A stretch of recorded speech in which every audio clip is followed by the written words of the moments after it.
लोगोफोर दिनैनि गुबुन मोनसे गोदान आपडेट भिडिअहाय नोंथांमोन गासैखौबो बरायहरनाय थालायबायदि नोंथांमोननिसिम आसा खालामो भिडिअखौहाय जागायनायनिफ्राय जोबजासिम नायलांगोन होननानै।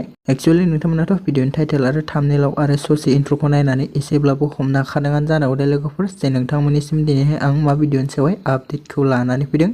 नोंथांमोना जायफोरा भिडिअखौ नायनो थाखाय इन्टारेस्ट मोनो भिडिअखौ जागायनायनिफ्रायनो जोबजासिम नायलांबाय थाबानो जाबाय लोगोफोर। एक्चुअली लोगोफोर आं दिनैहाय बर'नि जाखांफुनाय मुंदांखा फावखुंग्रि रितिसा उजिर बिथांनि फैनो गोनां मोनसे मिउजिक भिडिअनि सायावहायनो आपडेटखौ लानानै फैदों लोगोफोर। ओमफ्राय लोगोफोर बे फैनो गोनां मोनसे मिउजिक भिडिअनि टाइटेलानो जाहैबाय हायला हुइला लोगोफोर। ओमफ्राय लोगोफोर जों बे हायला हुइला फैनो गोनां मोनसे अफिसियेल मिउजिक भिडिअखौहाय बबे चेनेलनि गेजेरजोंहाय नुनो मोनगोन बेखौ मोजाङै मिथिनाय जायाखैदि, जायनि जाहोनाव आं नोंथांमोननिसिम बे आपडेटखौ होनो हायाखै लोगोफोर। लोगोफोर ओमफ्राय बे मिउजिक भिडिअनिनो करिय'ग्राफिखौ खालामदोंमोन बिस्वजित बसुमतारी बिथाङा लोगोफोर। आरो बे मिउजिक भिडिअनिनो देंखोखौ होदोंमोन इलिसा बर' बिथाङा लोगोफोर। बिदिब्ला दिनैनि शर्ट आपडेट भिडिअआ बेखिनियानोमोन लोगोफोर। आसा खालामो नोंथांमोना भिडिअखौ नायनानै मोजां मोनदों।